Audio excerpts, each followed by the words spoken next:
올해 하락세를 지속하고 있는 테슬라 주가가 어느덧 주식 분할 전 주가로 붕괴될 위기에 놓여 있습니다. 자, 1년 전에 기록했던 최고치에 비해서는 거의 60% 넘게 폭락한 상태인데 그런가 하면 2024년 대선에서 이 출마를 선언한 트럼프 전 대통령이 화폐 개혁에 나설 것이다라는 평가가 월가에서도 돌고 있습니다. 오늘은 이 문제에 대해 알아보겠습니다. 도움 말씀에 한국경제신문의 한상춘 논설위원 나와 있습니다. 안녕하십니까? 네, 안녕하십니까? 네, 오늘 미국 증시 이제 하락 마감했는데 어제 중국의 재봉쇄 조치에 영향을 받은 것으로 풀이됩니다. 오늘 증시는 어떻게 보셨습니까? 네, 오늘은 그 가격 변수가 상징선이 많이 붕괴됐습니다. 예.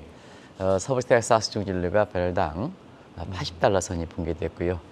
아마 그 시청자 여러분 아시겠습니다는 예측 기관들의 예측, 전문가들의 예측 상당히 많이 좀 믿지 못하는 이런 풍토가 많이 될 것 같습니다. 예. 우크라이나 전쟁 이후에 유가가 한 러시아 외무장관 300달러, 골드만삭스는 150달러 예, 이렇게 그렇죠. 간다고 했는데요. 80달러가 붕괴됐습니다. 그러자 골드만삭스가 다시 내년에 국제유가가 100달러 정도 올라간다 이렇게 하는데요. 사실은 12월 초에 오펙 플러스 정상회담에 원유 증산 소식이 있어서 이 또한 틀리지 않겠느냐. 또 한 가지는 비트코인도 예. 16,000달러 선이 붕괴됐습니다. 상징선이죠. 예. 그리고 오늘 뭐니 해도 가장 컸던 것이 테슬라가 지금 말씀하신 대로 액면 분할 전에 500달러 선을 붕괴될 위험에 초읽기에 있었거든요. 예. 그런 것이 오늘 뉴욕 증시의 특징이다 이렇게 됐습니다. 뉴욕 증시에 보면 이제 오늘 유난히 디커플링이라는 얘기를 많이 했는데요. 일정 모습 보면 친중 국가들은 어제 한국도 포함되겠습니다는 중국의 재봉쇄 조치, 코로나 확산 문제 이렇게 해서 주가가 전반적으로 약세를 보였다 이렇게 볼 때 있고요. 그러나 미국 쪽은 오히려 FOMC 의사록에 많이 관심이 되는 사항입니다. 이번 주에 발표죠. FOMC 의사록에서 근데요. 결국은 매파냐 아니면 비둘기파냐 이거에 영향이 되겠죠. 오늘 보면 이렇게 보면 페드의 인사들 사이에도 그동안 만장일치 의견 방식에서 어제 차별화가 되고 있다는 것을 말씀을 드렸습니다. 그래서 최고금리 발언 같은 경우에는 블러드 총재 같은 경우에는 7%까지 얘기하고요. 예. 그리고 브레이너 통화정책 부의장과 그다음에 오늘 얘기했던 샌프란시스코의 데일리 샌프란시스코 총재 같은 경우에는 이제는 물가를 잡히고 있다.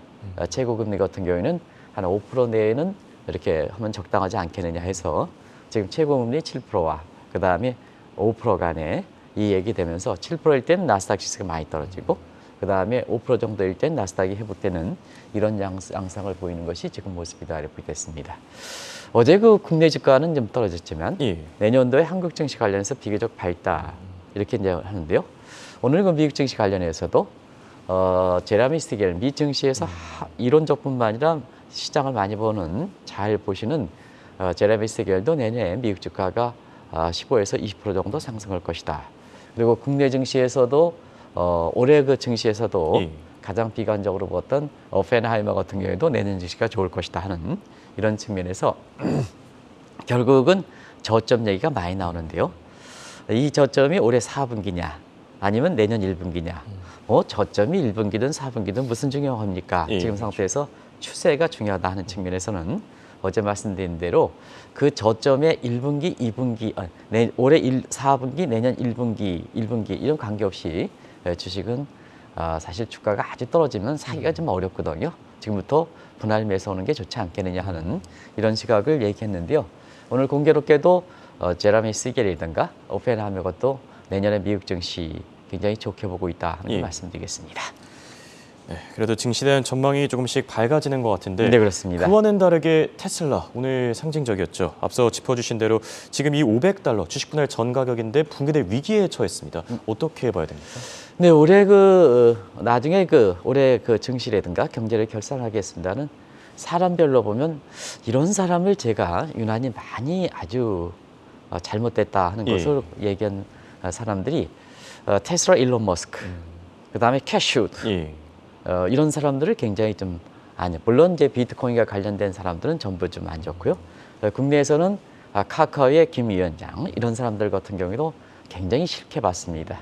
그것이 기업 자체에 대해서는 저는 이렇게 물론 기업 자체에 들여다보고 있습니다는 예. 그 사람들 하나하나 행동에 사회적으로 굉장히 무리가 빚기 때문에 이런 사람들은 문제가 있다 하는 측면인데요.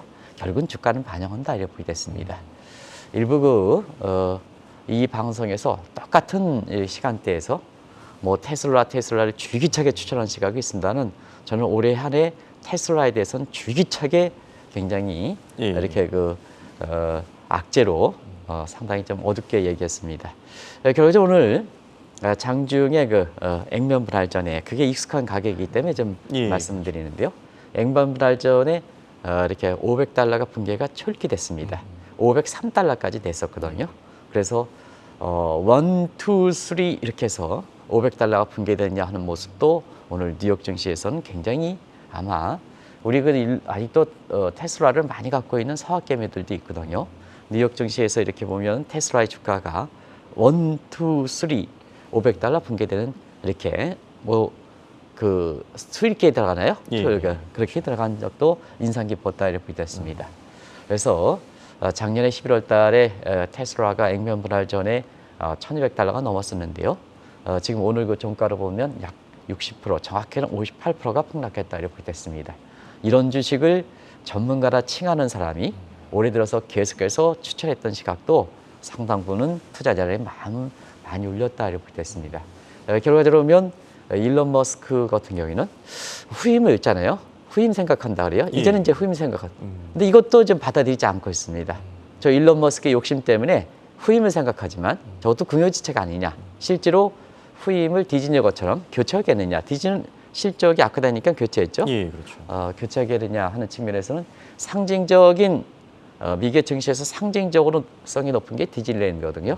거기는 교체됐는데 정작 일론 머스크는 교체하긴 어렵다 하는 시각으로 그동안 말의 신뢰가 굉장히 떨어진 것을 단적으로 보여준 대목이 아닌가 생각합니다. 예.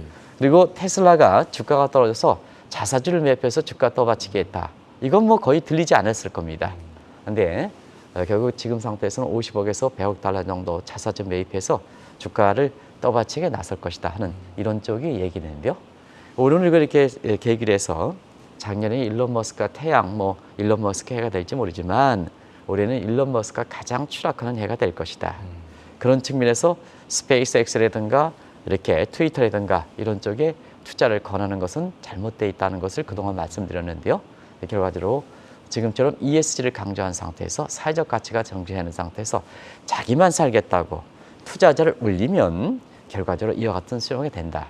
그래서 내일 정도에는 이 문제에 대해서 굉장히 관심들이 높기 때문에 예. 제가 별다른 이렇게 재료가 없으면 미국 증시에서는 테슬라 일론 머스크, 한국에서는 카카오 김범수 해서 내년 비교해서 드리겠습니다. 예. 하루 종일 비교해서 드리겠습니다.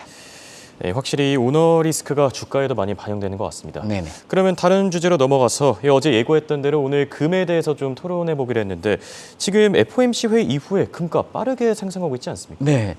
어제 홍 앵커께서 재미난 주제이기 때문에 좀 예. 시청자분한테 좀 이 말씀을 좀 해달라 해서 다른 주제도 있었습니다는 오늘 홍 앵커의 얘기를 따로 이 말씀을 드리겠습니다. 예, 알겠습니다. 어제 간단히 말씀드렸습니다는 금은 인플레 해지 자산이다. 그렇죠. 대표적으로 그렇게 얘기하죠. 이론적으로 교과서에는 그렇게 써 있습니다.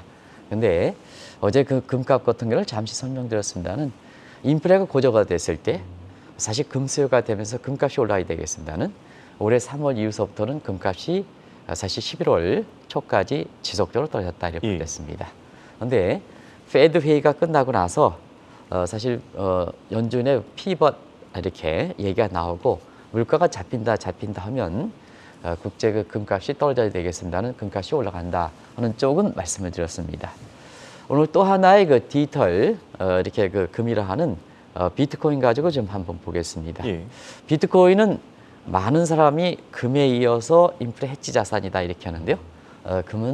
비트코인은 작년에 이맘때 꼭 이맘때더라고요. 66,500달러에서 오늘은 예, 16,000달러로 붕괴되는 걸 봤습니다. 캐시우드가 51만 달러, 시리뱅크가 31만 달러, 모조리다 이렇게 해서 틀린 것보다도 완전히 틀렸습니다. 그래서 지금 오늘 더 떨어졌네요. 예, 제가 15,000, 오늘 1시 반서부터 방송을 준비했는데요. 그때 16,000달러가 붕괴됐는데요. 그 이후로 한 200달러가 더 떨어졌습니다. 예. 15,100달러. 그래서 지난번에 그 비트코인 떨어질 때 연말 랠리가 기대된다 하는 쪽에 얘기도 아마 캐스터분이 전해졌는데요. 예. 그 이에 비트코인 가격이 더 떨어지는 모습을 보이고 있습니다. 결과적으로 보면 금과 비트코인, 가상화폐가 인플레가 불거졌을 때 대표적으로 해지 자산이기 때문에 금 사시오, 비트코인 사시오 하는 것이 1년을 정리하면서 여접시 무너졌던 합니다. 그래서 최소한 교과서 이론에서 금이 인플레 해지 자산이다. 이런 그 종전의 이론은 예. 파기시켜야 되는 것이 아닌가 이렇게 보고 있습니다. 자, 이 금에 대한 이 인플레 해치 기능 매력이 떨어졌다라고 하면은 도대체 최근 들어서 금값은 왜 상승하고 있는 겁니까? 네, 사실은 그 금값을 결정할 때 요인 분석 팩터 어널리시스 보면 인플레가 결정하는 게 아니라 달러 가치가 결정했다 이렇게 됐습니다. 그런 측면에서 보면 달러 가치 향방 가지고 최근에 보면 대체로 알 수 있을 수 있지 않냐 생각합니다. 예. 11월 그 3일 페드 회의가 끝나고 나서 금값이 물가가 잡혔다 하면 금값이 떨어지는데도 불구하고 저렇게 이렇게 금값이 올라가는 데에는 1,630달러에서 오늘 그 1,740달러로 2주 만에 한 7% 가격 번수 중에서는 가장 많이 올라가고 오늘 국제금값이 국제유가가 80달러 떨어지고 비트코인도 16,000달러 떨어지는 상황에서 이렇게 올라가는 데는 달러 인덱스의 전형적인 역관계, 트레이드업 관계가 다시 한번 이렇게 부활됐다 이렇게 됐습니다. 그래서 달러 인덱스 같은 경우는 지난 그 11월 3일 날 112, 113이었죠. 예. 오늘은 107에서 달러 인덱스가 이렇게 떨어지니까 트레이드업 관계니까 국제금값이 올라가는 모습을 보였다 이렇게 됐습니다. 결과적으로 보면 달러 인덱스 관련해서 그러면 달러 인덱스는 뭐에서 결정될까 하는 측면은 여러 가지 머큐리 요인, 이게 펀더멘탈이 있고 그다음에 마스 요인이 있는데요. 정책 요인이 있는데요. 예. 지금은 펀더멘탈보다도 오늘 서상현 본부장께서는 미국 경기가 돌아야 된다 하는데 달러 가치는 올라갔지 않습니까? 그거 어떻게 설명하느냐? 일반적으로 보면 경제 실상을 반영하는 게 그 나라 통화 가치다 이렇게 얘기하는데요. 예. 미국 경기가 돌아야 된다. 내 달러 가치가 올라간다. 어떻게 설명하냐? 달러의 인덱스 측면에서 보면 경기 요인 같은 것을 머큐리 요인이라고 그러고 그다음에 정책 요인을 마스라고 하는데요. 이 마스 부분 이런 부분에서 많이 설명된다 이렇게 됐습니다. 그래서 피봇 중에서도 최고 금리가 그때 이유는 많이 둔화됐기 때문에 그렇다 이렇게 됐습니다. 그래서 지금 상태에서는 한번 페드 회의에 저 달러 인덱스가 왜 떨어질까 하는 예. 측면을 최고 금리 가지고 얘기할게요. 자, 11월 이후에 페드 회의에서 최고 금리가 5에서 5.2하는 45% 됐습니다. 예. 근데 10일 전에서 발표했던 10월 CPI 물가는 40% 떨어졌죠. 요건 수치가 더 이렇게 최근화시킨 겁니다. 그리고 5% 정도, 4.7에서 5%는 11월 그 페드 회의 매파 발언했던 파월 의장 때에는 28%에서 아주 낮았습니다는 예. 지금은 35%, 10월 CPI 발표 이유는 35% 올라갔다 이렇게 됐습니다. 결과적으로 보면 연준의 피벗의 그 가능성에 대해서는 12월 달에 0.5%, 그다음에 내년에는 1월 달 마지막에 그다음에 3월 달에 0.525%씩 해서 5%는 맞춰지는 게 아니냐. 이런 시각이 달러 인덱스 가격을 떨어뜨리면서 일러스를 떨어지면서 국제금값을 트레이더분이니까 올라갔다 이렇게 됐습니다. 자, 이렇게 금, 은, 귀금속 얘기하면 사실 빼놓을 수 없는 인물입니다. 짐 로저스. 지난 FOMC 회의 이후에 금이 유망하다라고 좀 강조하지 않았습니까? 네, 사실은 지금 상태에서 금값 얘기하면 금값이 고개만 들면 금 투자하라는 사람이 짐 로저스입니다. 예, 그렇죠. 그리고 항상 4, 4분기에 한국에 와서 한국이 이상하게도 짐 로저스가 굉장히 많이 책이 가장 많이 팔린다 그래요. 예. 그래서 다른 사람이 쓰고 본인은 이렇게 얘기해서 그런지 모르지만 또 한국에 이렇게 여러 사람이 짐 로저스의 얘기를 해서 책을 내놓는 모습이 되는데요. 자, 짐 로저스는 그동안 투자자의 금 추천에서 가장 많이 올렸던 사람이다 이렇게 됐습니다. 고개만 들면 그때 얘기를 하는데요. 대체로 보면 작년 이맘때에도 금에 대해서 투자를 추천했습니다. 예. 또 올해 짐 로저스가 가장 금 투자에 대해서 많이 얘기했던 시각이 올해 3월 달에 페드가 인플레 문제가 뒤늦게 인식되면서 페드가 금리를 처음 올릴 때 짐 로저스가 금사사 그리고 국내 시중 PB가들이 이때 국제금값이 온스당 2,000달러가 넘었었는데요. 금사시효 하는 예, 것을 있었죠. 시청자분들 다 기억할 것으로 봅니다. 근데 그런 짐 로저스 얘기를 듣고 일부 그 국내 시중은행의 PBD의 짐 로저스 얘기를 믿고 금투자했던 사람은 한때 손실률이 20%가 넘었다 이렇게 됐습니다. 예. 그래서 그런 모습이 반복되는데요. 또다시 11월 3일에 국제 금값이 올라가다 보니까 짐 로저스를 비롯해서 지금 금 투자에 대해서 건의하는 시각도 있고 그다음에 사실 여기에 대해서 관심도가 상당히 높아지고 있는 이런 추세인데요. 나중에 말씀드리겠습니다는 유럽의 그 금 투자 관련해서는 유럽식의 현물 투자인 유럽식 골드뱅킹과 그다음에 상품 투자인 미국식 골드뱅킹에 대해서 다시 한번 좀 말씀드리겠습니다. 예.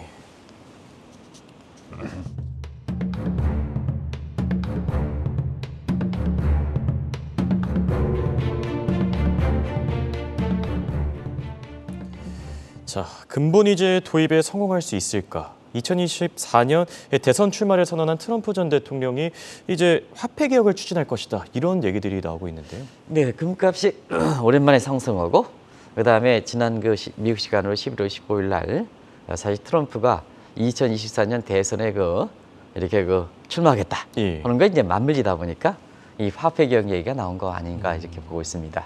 그래서 화폐 개혁이라는 풍자의 그림에서 트럼프 전 대통령은 yes, 바이든 대통령 no 이런 그림이 새롭게 등장하고 있는데요. 예.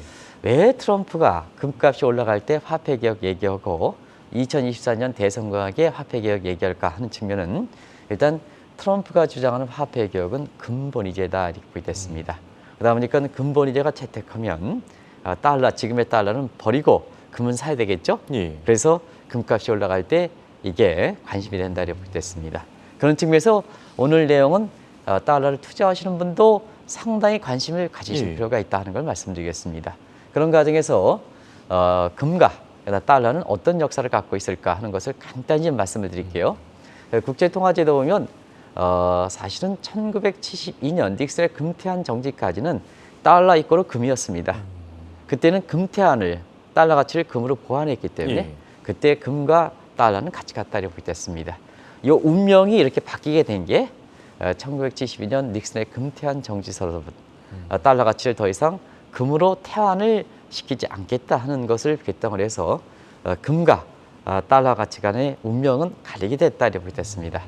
그런 갈린 정도에 따라서 우리가 1970년 닉슨의 금태한 정지 이후에 스미드소니안 제도가 됐고 지금처럼 금과 달러 가치가 어느 때는 트레이드 관계다, 어느 때는 뭐 이렇게 선순환 관계다 이렇게 얘기했던 시각은 바로 1970년 킹슨 선언 이후에서 그렇다 이렇게 됐습니다.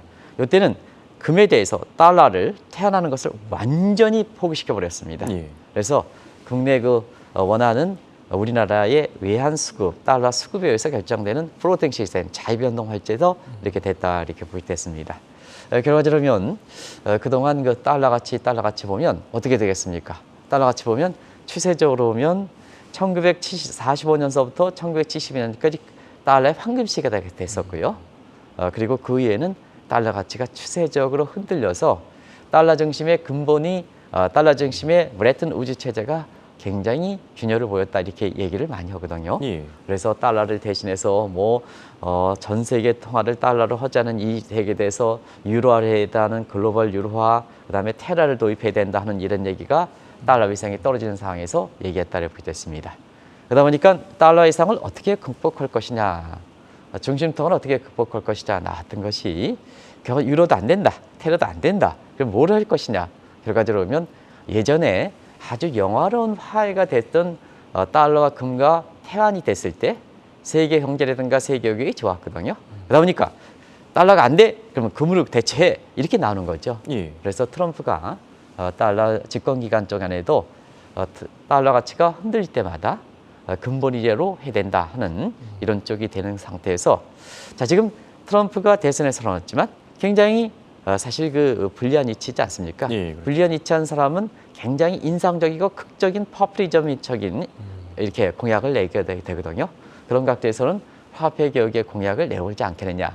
내 반해서 풍자긴 하지만 바이든 대통령 NO 이렇게 하죠. 그런 것이 지금 소리 소문 없이 워싱턴에서 굉장히 관심이 되는 상황이다 이렇게 됐습니다. 네, 하지만 일각에서는 이 트럼프의 금 본위제가 궤변이다라면서 비판하는 세력도 있습니다. 근데 사실 이게 미국에서는 굉장히 깊은 뿌리가 있지 않습니까? 깊은 뿌리가 있고 올해 유난히도 2011년 얘기를 많이 했습니다. 예. 우리가 2011년 사태가 재현되는 게 아니냐 하는데요. 리먼 사태 2011년에 미국에서 보면 국가 채무가 연방부채 한도를 벗어났거든요.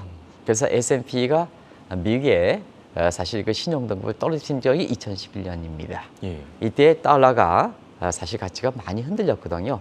왜냐하면 시청자 여러분, 2차 세계대전 유지했던 이렇게 미국의 트리플 A 등급이 떨어지면 달러 가치가 흔들리고 여기에 따라서 대체 얘기가 나왔거든요. 그때에 트럼프 대통령의 친구라는 럼니가 대통령 후보였었는데요. 예. 근본이제를 도입해야 된다.